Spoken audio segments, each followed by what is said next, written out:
Hi and welcome to the FinancialFox. Today I want to bring up a different topic. So we move away from the usual finance, investment, gaming and Web3, and we take some time to explore something even more important and relevant to all of us, which is water.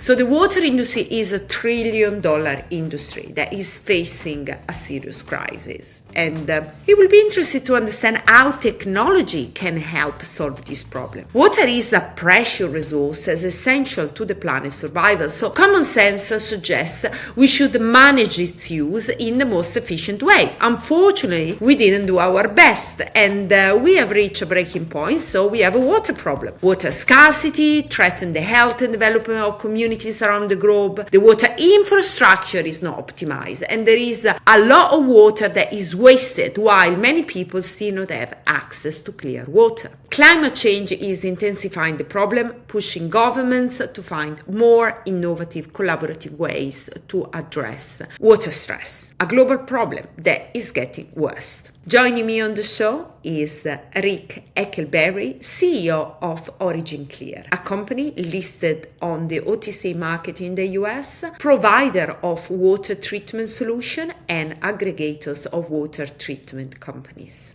Before we get into the interview, if you are not subscribed to our YouTube channel, click the subscribe button now and follow us on social media to stay up to date with our news and interviews. And now let's take a minute to talk about our sponsor. Greengage provides e-money accounts for small and medium-sized enterprises, high net worth investors, and digital assets firms. They leverage the latest technologies, including blockchain, to unlock new funding and liquidity, a game-changing for many SMEs, which are fundamentally underserved by traditional financial services. As a client of Greengage, you will have a dedicated relationship manager, yes, a real person who will listen. And getting started with Greengage is easy. Trust me, I've gone through the process myself and it's been really simple and quick. So, if you are seeking a more personalized experience in managing your accounts in the digital space, I genuinely encourage you to check out Greengage. And here is a little bonus for you, my wonderful listeners.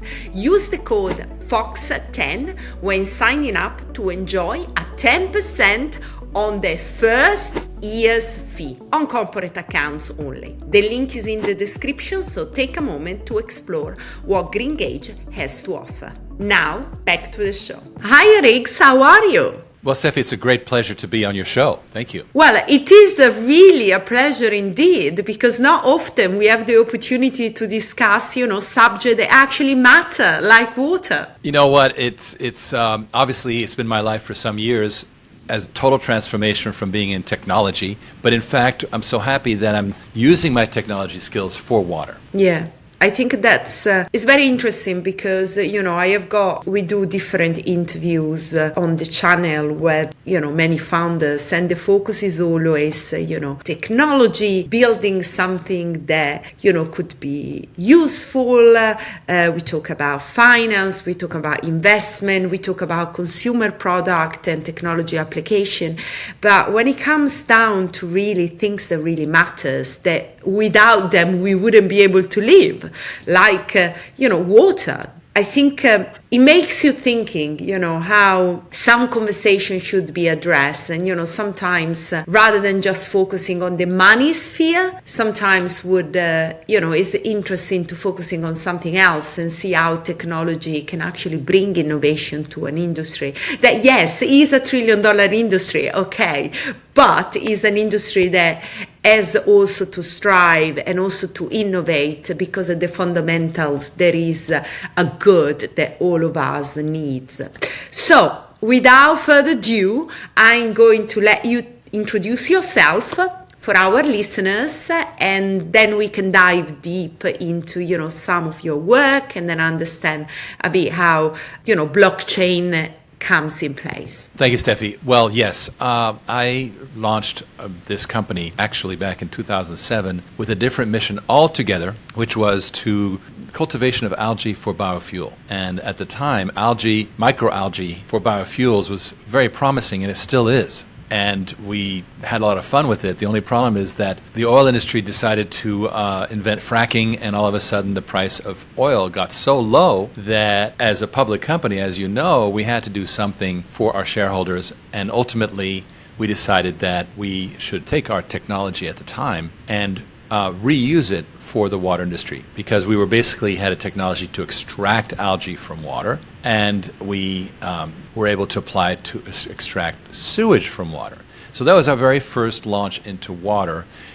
Since then, about 2014 till now, so about 9 years, we have been focusing on how to really make a difference in the water industry because it's so needed. Yeah, so how long, so you've been all your career in the water industry? Hardly. I'm really not 40 years old. So I was actually in high tech for, the 80s, 90s, and the early 2000s. I was a high tech specialist. I went through the .com. I learned all about disruption. I have, in fact, I just started a Substack called Break to Build, because that's what I do. I like to break things to build them anew. And the key factor is always, as you know, that you must have a team. So we can talk about that. But basically, I had a wonderful time in high tech for many years. And in the last 10 years of that career, I was going up the ladder to the C-level. And when I finally got there, I had a chance to be a CEO, but it was in green, which I was excited about. Okay, so let's break down the problem. The water industry is in crisis, right? What's broken? So list me all the problem that we should, how can we say, it's difficult, we should address, because they are not so easy to address, and we have failed for like decades, or more than decades. But let's kind of like break down the problem. So why we say the water industry is in a crisis? The basic problem is centralization, because centralized resources, it was the fashion all the way until World War II to think of big central installations for everything. I mean, I spent many years in Los Angeles, and we have these huge dry rivers made of concrete that were built by the Army Corps of Engineers for the flood that never came, right? And it's just this massive concept of centralized resources, which is a good idea, except that it does not adapt well to growth, to change conditions. I'm right here in near Tampa, in a county that is the most populated county in Florida. There's no room for more sewage plants. They can't build more, and yet they need them. So what do you do? And since at least 1960, it's been clear that we need to do something. That infrastructure, the most important statistic of all is the maintenance costs have risen steadily since 1960, which means there's no replacement going on. It's just being maintained. And funding for infrastructure has dropped. You know, the infrastructure bill, $1.2 trillion early in the Biden administration, only 1/2000th of it was devoted to water treatment. $55 billion, nothing. And in fact, we know that water infrastructure in the United States is falling behind by $100 billion a year. Now, I might add, it's not a problem everywhere. I spent a couple of summers in the Lazio region of Italy, and Lago di Bolsena lake in Lazio is clear as crystal. And yet, there are farms all around this lake which go down into the lake. And in America, it would make the lake green with algae. In Italy, they made sure that they properly treated the nitrogen from the farms. And so it's not a problem everywhere, but it's certainly a problem in the United States, and of course, many developing countries. So there is a problem of water treatment, water management, water scarcity as well, because water should be available to everyone. That's a very important point, because in Ireland, water is free, right? Now, it should be certainly cheap or free, but in fact, in America, we're seeing water rates inflate faster now than the cost of college tuition, which is already going high, right? So costs, because the government is not really paying for the infrastructure that's needed, it's falling back on the consumers. And here's the problem. 90% of all water demand is by industry and agriculture. Only 10% is the regular people, which leads us to the solution. Because if you can just take industry and agriculture off the infrastructure, off the grid, then the grid is available to service human beings, which is its primary purpose. And then you might have affordable water for everyone. So Let's go straight to the question that everybody wants to know. How technology can help to support the water industry. So those problems that we just list, they can be minimized or, taken away. Okay. Obviously, we need technology, but one of the big problems in the water industry is it's very technology phobic, in part because of the public health responsibility. It's normal in a way, but it's an accepted fact that it takes 12 to 15 years for a new technology to be adopted by this water industry. And we decided that was too long. So ultimately, we moved towards more of a structural solution involving finance, involving downsizing of water systems, rather than core technology, which is so hard to get adopted. And that's been the source of our success since 2018. So when we are talking about technology, how blockchain comes in place? You mentioned about the problem is centralization of water management. So that makes me thinking, how can you make water management decentralized? Correct. So in 2016, I was converted. I had a moment, I had an epiphany where I was converted to decentralized water. There was a very important research paper by Lux Research that said, okay, decentralized water is the future. And I became a very strong proponent. I said, okay, we have to decentralize. At the time, nobody what are you talking about? I was very early, but today it's completely recognized. For example, PepsiCo, the parent company of Pepsi-Cola, has committed to 80% recycling of its own processed water. This is moving very, very fast towards proper self-treatment and reuse of water resources. So decentralization as a general concept has matured, and part of it has to do with the financial side. Now, what we realized was, the first thing we did was we had to focus on the problem of downsizing these water treatment systems to a very small footprint inside a brewery or inside a housing development or whatever. And so in 2018, we launched Modular Water Systems, which is our product line, highly standardized, modular, fits in a very small footprint, and that has been doing very, very well, doubling and tripling its business over the years, and it's now become, I think, a key player in the United States. So that's technology side. But that's only part of the issue. The other issue is capital. And so we realized that not everyone has $1 million for a water system if they decide to take care of it themselves. So why not give them a machine that we own, and they simply pay on the meter as they're accustomed to. So they're happy with that. And we created an investment opportunity for regular investors to now finally get a chance to invest in water as an asset. And that's become very popular. We call it water on demand. And it's really water as a service.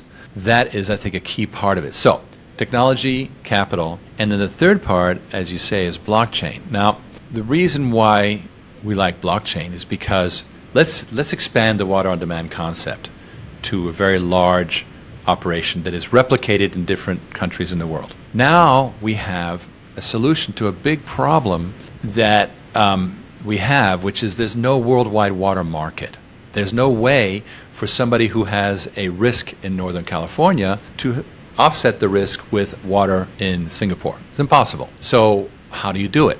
In 2018, I worked on it. I launched a blockchain test called WaterChain, and the problem was that we could not get a standardized price for water. And without the standardized price, you can't trade water. So what we then, through the creation of Water on Demand, now we have each gallon of water being paid for by clients at roughly the same rate, because water treatment is water treatment. And now we've established a kind of a currency, which is that cubic meter of treated water that somebody has paid for. And as we replicate water on demand in different financial centers, taking partners, we don't plan to do it all ourselves, it's impossible, but we would want to have a financial partner in Dubai, in Tokyo, Singapore, etc. They would replicate the water on demand concept. And now in those countries, each gallon is being monetized. And so ultimately it creates a market. Now, right now, we're happy with, when people invest in water systems through Water on Demand, we are happy to pay them. We currently pay them profits via bank deposit. That's simple, but it doesn't scale. As you know, that doesn't scale well because you have all kinds of customer service issues, and that's where the blockchain comes in. So what we created was a concept of something called $H2O, and $H2O is a wrapper for your dividends. Not just the current dividend you get, but your entire contract of dividends, so that literally you, Steffi, could transfer that contract to someone else through a very long series of characters, and now you create transferability of these income streams, and that's where the market comes from. So now, are we doing it now? No, because we're in the middle of doing some very, very cool things to ultimately, we believe, achieve a much better listing in the United States. So we have to please the Securities and Exchange Commission, the SEC. We have to please them. They don't like crypto. And so we said, no, back burner, it's all good. So for now, we do the classic investment systems with payouts using the bank. But where I believe it should go is through these dividend wrappers, which are true securities that would then trade ultimately and create a very mobile water market, and a very large one, I think. So what a stablecoin, where does it fit in? Well, I think it's probably a misnomer to call it a stablecoin. Really, it's a security that... It's the wrapper. Is exactly what you mentioned. Okay, fine. I just thought there was something different because it was called stablecoin. And if you think about it, a stablecoin should be pegged to something that, is stable, and, we peg it to the dollar. But what about pegging it actually, instead of a currency, pegging to a natural resource? And I remember having discussion with Salo about pegging it to, for instance, like forest or, and then I said, why not pegging it to water? Those are all cool ideas, but I thought... No, you're absolutely right. The underlying part is the standardization of the cost of water. 1 cubic meter of water is worth X, not the virgin water, because that varies tremendously. I'm talking about the treated water that was polluted by an industrial player and has been treated. Somebody paid for that cubic meter to be treated. That is a currency unit, I believe. That's where the stablecoin concept comes from, is that the world is moving away from a currency-based financial system to a commodity-based financial system, because there's been a tremendous amount of abuse of the fiat system. And so commodities are going to matter more and more, and there's going to be a lot of work in decades to come to package the more and more packaging of natural resources, be it minerals, oil, water, etc., and using blockchain to do it. So I think it's very exciting. It gets me...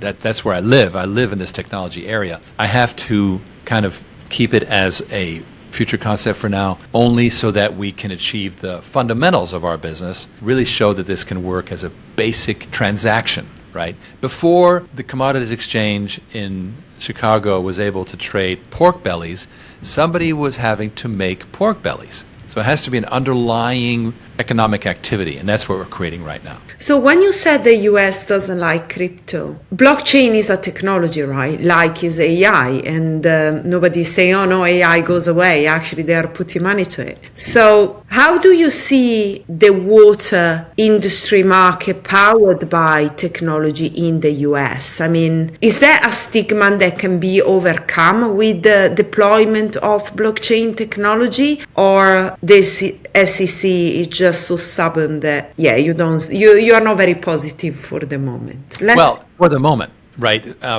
Look, this is a moment. It's a very important year for us. We just, in fact, made an announcement this morning on the wire about a letter of intent to merge with a NASDAQ company, and so it's a sensitive time for us. Once we're past this and we're in a new stable position where we're not hoping for the SEC to approve something, then I think we go full speed ahead, right? This is very, very important. There's a big need, I think, to monetize the water as a commodity as it's exiting the government monopoly and is starting to be privatized. So I think that we're going to go full speed ahead of it. It's just, for the time being, we're focusing on the basic business and making sure that we do end up, hopefully, on the NASDAQ at some near future. So that's just a temporary tactical issue. I'm not worried about the SEC because they do allow security tokens and so forth. I think they're just conservative about the regulation aspect. I'm a big crypto. I love crypto, but I also know that there's been a tremendous amount of fraud and strange stuff happening in crypto. I don't like the government being involved. At the same time, I see that there is some need. I'm kind of torn there because I'm a libertarian on one side, but I also see that there's a lot of damage being done, through scams, frankly. Yeah, completely agree with you. But from one side, yes, you can't use protecting customers as an excuse to don't innovate. And I think this is also something that we have discussed extensively about banking. Now, going back to water, I think you kind of mentioned something very interesting, privatization of water. And I would like you to expand a little bit more because you mentioned about water being a decentralized resource, so it should be public goods, but then we talk about privatization of water, and I'm thinking, is that like conflict where we are going to get? How do you see this privatization actually preserving the decentralization value of water as a natural resource that everybody should be able to access? Okay. First of all, I believe strongly that the source of virgin water should not be privatized. We saw in England, for example, the United Kingdom privatized all the reservoirs, and they are a mess. They're a terrible mess because companies that took it over cut corners and they didn't spend properly, and the UK right now is in a crisis. They shouldn't be. There's plenty of rain in the UK, but they have a crisis through bad water management. So I happen to believe that the water source, unless you're going to take it yourself from a well on your property, which you can always do, if you're going to get it from somewhere else, the government should provide it as a common good. What I'm talking about is the privatization of the treatment and recycling of water, right? Because 80% of all the sewage in the world is never treated at all. 80%. Now, that's mostly in places like Bangladesh, but America is not perfect. We have plenty of rivers that are in trouble, where poultry farms just dump nitrates into the river and it creates algae and terrible problems in Florida. I won't go into them, but we're not perfect. So there's a need to take responsibility for the sewage because of pollution, because of human health, but also because we need to recycle our water. Here we have these droughts, and yet we're not recycling. That's ridiculous. America recycles only 1% of its water, whereas Israel recycles almost 90% of its water. Yeah. Well, I think that Israel's doing the right thing. Why aren't we doing it here? Centralization. The water infrastructure just like our energy infrastructure, is a single direction feed. It doesn't take back. There's no return flow. Very hard to do. It was never built that way. So it can only be done by private actors with their own water systems, taking responsibility for the water they polluted themselves. So it's privatization of water treatment. Yeah, that's a very interesting point. Listen, Riggs, thank you so much for coming on the show. I told you I want to get you back so we can kind of discuss more about water management. And yes, so I think it was really interesting to kind of start to dive into this concept of decentralized water. And I'm looking forward to a panel discussion. Ooh, that could be fun. Absolutely. And I want to let your listeners know that they can go to originclear.com. There's a green button, Invest Now, to learn about investing in water as an asset. We welcome investors. It's a very exciting time. And Steffi, I really want to thank you for giving me this time to talk to your audience. It was brilliant. Brilliant to have you on the show, Riggs. Thank you very much. Thank you.